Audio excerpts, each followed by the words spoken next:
আসসালামু আলাইকুম প্রিয় ভাই ও বোনেরা।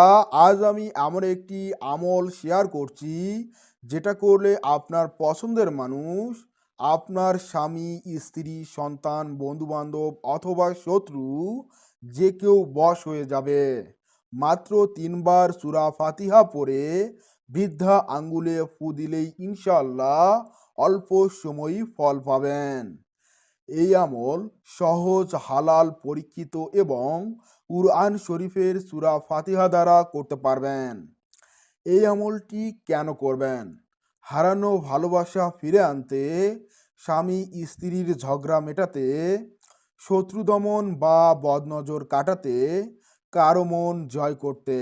তবে অবশ্যই হারাম বা অবৈধ প্রেমের জন্য নয়, শুধুমাত্র হালাল বৈধ উদ্দেশ্যে এই আমলটি করবেন। তবে এই আমলটি করার জন্য উজু অবস্থায় থাকতে হবে এবং পরিষ্কার পরিচ্ছন্ন কাপড় পরিধান করতে হবে এবং শান্ত পরিবেশে একাকী নির্জনে অবস্থান করে এই আমলটি করতে হবে এবং নিজের ডান হাতের বৃদ্ধা আঙ্গুলের উপর আজকের এই আমলটি করতে হবে। বাড়তি কোনো তাবিজ, ধূপকাঠি, মোমবাতি লাগবে না। আসুন আপনাদেরকে এই আমলটি করার সঠিক নিয়ম জানিয়ে দিচ্ছে। প্রথমে পবিত্র অবস্থায় উজুর সহিত নির্জন ঘর, বাসার ছাদ অথবা নিরিবিলি পরিবেশ, বাগান অথবা মাঠ হতে পারে। আপনি স্থিরভাবে বসুন এবং আতর নিজের শরীরে মেখে নিন। এরপর শুরুতে আপনাকে ৩ বার দরুদ শরীফ পড়তে হবে। আপনাদের সকলের সুবিধার জন্য দরুদ শরীফ স্ক্রিনের মধ্যে পিন করে দিলাম। এখান থেকে আপনারা বাংলায় উচ্চারণ করে দরুদ শরীফ উচ্চারণ করবেন। আপনাদের সকলের সুবিধার জন্য জানিয়ে দিলাম। এরপর আপনাকে যে কাজটি করতে হবে সেটি হলো সূরা ফাতিহা। জি বন্ধুরা, পবিত্র আল কুরআনের সূরা ফাতিহা অর্থাৎ আলহামদুল শরীফ, এই সূরাটি আপনাকে বিসমিল্লাহ সহ ৩ বার উচ্চারণ করতে হবে। আপনাদের সুবিধার জন্য সূরা ফাতিহা স্ক্রিনের মধ্যে বাংলায় পিন করে দিলাম। এখান থেকে আপনারা সকলেই সঠিকভাবে বাংলা উচ্চারণ করে এই আমলটি করতে পারবেন। প্রতিবার সূরা ফাতিহা পড়ার পর ডান হাতের বৃদ্ধ আঙ্গুলের উপর ফু দিন। আমি আপনাকে পুরো বিষয়টা বুঝিয়ে দিচ্ছি। আপনার যে হাত, ডান হাত, ডান হাতের উপর আপনি এইভাবে এই যে বৃদ্ধা আঙ্গুলটি রয়েছে এটা এভাবে রাখুন এবং আপনি বিসমিল্লাহ সহ সূরা ফাতিহা উচ্চারণ করুন এবং যখন আপনি সূরা ফাতিহা উচ্চারণ করবেন, যে উদ্দেশ্যে করতেছেন তার নাম বা তার চেহারা মনে মনে কল্পনা করুন এবং আপনার উদ্দেশ্য কল্পনা করুন এবং আপনি এই যে বৃদ্ধা আঙ্গুল এর উপর একটি ফু দিন। এভাবে আবার বিসমিল্লাহ সহ সূরা ফাতিহা পাঠ করুন এবং আঙ্গুলের উপর একটি ফু দিন। সেই কাঙ্ক্ষিত ব্যক্তিকে অনুসরণ করুন এবং আবার সূরা ফাতিহা সম্পূর্ণ বিসমিল্লাহ সহ উচ্চারণ করুন এবং তাকে স্মরণ করে আবার একটি ফু দিন। যখন ৩ বার আপনার ফু দেওয়া হয়ে যাবে, তারপর আপনাকে দুহাত তুলে ৭ বার বলতে হবে, অমুকের কন্যা অমুক আমার কথা শুনবে, আমাকে ভালোবাসবে, আমার বাধ্য হবে, আমিন। এটা আপনি যদি ছেলে হয়ে থাকেন তাহলে বলবেন, আর আপনি যদি মেয়ে হয়ে থাকেন তাহলে বলবেন, অমুকের পুত্র অমুক আমার কথা শুনবে, আমাকে ভালোবাসবে, আমার বাধ্য হবে, আমিন। এই কথাগুলি ৭ বার বলুন।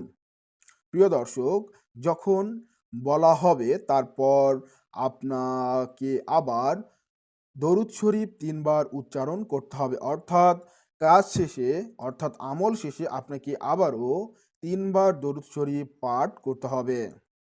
দেখুন কোন সময়, কোন স্থানে আপনি এই আমলটি করবেন। রাতে শোয়ার আগে অথবা ফজরের পর, তবে শুক্রবার বিশেষভাবে ফলপ্রসূ। এই সময়ে, এই দিনে আপনারা কাজ করলে সেই কাজের ফলাফল আরও দ্রুত আসে। সঠিক স্থান নির্বাচন করুন, নিরিবিলি পরিবেশে অবস্থান করুন যেন কেউ আপনাকে বিরক্ত করতে না পারে। কতদিন পর্যন্ত এই আমলটি করবেন? সাধারণত 1 থেকে 3 দিনের মধ্যে ফলাফল পাওয়া যায়, তবে কারো কারো ক্ষেত্রে 7 দিন পর্যন্ত করতে হতে পারে। যদি আপনি 7 দিনের মধ্যে ফলাফল দেখতে না পারেন তাহলে 14 দিন পর্যন্ত করুন, এবং 14 দিনের মধ্যেও যদি ফলাফল দেখতে না পারেন তাহলে 21 দিন পর্যন্ত করুন। এর ভিতরেই আপনি ফলাফল লাভ করবেন। আর আজকের এই আমলটি কাদের জন্য? যাদের সঙ্গে দাম্পত্য কলহ রয়েছে, অর্থাৎ স্বামী স্ত্রীর মধ্যে যদি ঝগড়া বিবাদ মনোমালিন্যতা লেগে থাকে, সেই বিচ্ছেদ দূর করার জন্য, সেই কলহ বিবাদ দূর করার জন্য আজকের এই আমলটি করা যেতে পারে। এমনকি সন্তানকে বাধ্য করার জন্য আপনারা এই আমলটি সঠিকভাবে করতে পারেন। যে নিয়মগুলা বললাম সেখানে আপনি উক্ত নিয়মগুলোর অবলম্বনের আলোকে সেই নিয়ম ঠিক করে আপনি আপনার যে ইচ্ছা রয়েছে সেটা ব্যক্ত করে সেই অনুযায়ী নিয়ত করে আপনি কিন্তু এই আমলটি করতে পারেন। এবং সেই সাথে শত্রুকে শান্ত করতেও আপনি এই আমলটি করতে পারবেন। কাউকে কষ্ট দেওয়া বা প্রতারণার উদ্দেশ্যে করবেন না। অবৈধ প্রেম বা অন্যের সংসার ভাঙার জন্য আজকের এই আমলটি কখনোই প্রয়োগ করবেন না। যদি আপনি অবৈধভাবে, অন্যায়ভাবে এটার প্রয়োগ করেন তাহলে হিতে বিপরীত হতে পারে। দেখুন বন্ধুরা, এই ফলাফল আপনি কখন পাবেন? অধিকাংশ ক্ষেত্রে 1 থেকে 3 দিনের মধ্যেই আশ্চর্যজনক ফলাফল লাভ করতে পেরেছে অনেকেই। কেউ কেউ সপ্তাহখানিক করার পরে ফলাফল লাভ করেছে। তাই আপনি সময় এবং ধৈর্য নিয়ে মহান আল্লাহ তাআলার উপর বিশ্বাস স্থাপন করে আপনি এই আমলটি চালিয়ে যান। থেমে যাবেন না, আপনি চালিয়ে যান। একবার না পারিলে দেখো শতবার, আপনাকে চেষ্টা করতে হবে। আপনি চেষ্টা করুন, অবশ্যই ধৈর্য ও বিশ্বাস নিয়ে এই দিকে এগিয়ে যান, কেননা ধৈর্য ও বিশ্বাস সবচেয়ে বড় ভূমিকা পালন করে। সূরা ফাতিহা হলো উম্মুল কিতাব, কুরআনের সবচেয়ে গুরুত্বপূর্ণ সূরা। আর সূরাটি শিফা, রহমত, বরকত ও সমস্যার সমাধানের জন্য বরকতময়। প্রিয় দর্শক, আজকের এই আমল আল্লাহর পবিত্র কালামের উপর ভিত্তি করে করা হয়। শুধু বিশ্বাস আর ধৈর্য রাখুন। সব ক্ষমতা একমাত্র আল্লাহর হাতে। আমরা শুধু চেষ্টা করি। আজকের এই ভিডিওটি যদি ভালো লেগে থাকে তাহলে লাইক দিন, কমেন্ট করে জানাবেন কাজ হয়েছে কিনা, আর এ ধরনের আমল আপনাদের কেমন লাগে, বা আপনি কী রকমের ভিডিও চান বা আমল দেওয়া চান সেটি অবশ্যই কমেন্ট করে জানাতে ভুলবেন না। আর অবশ্যই আমাদের চ্যানেলে নতুন হলে সাবস্ক্রাইব করে পাশে থাকুন।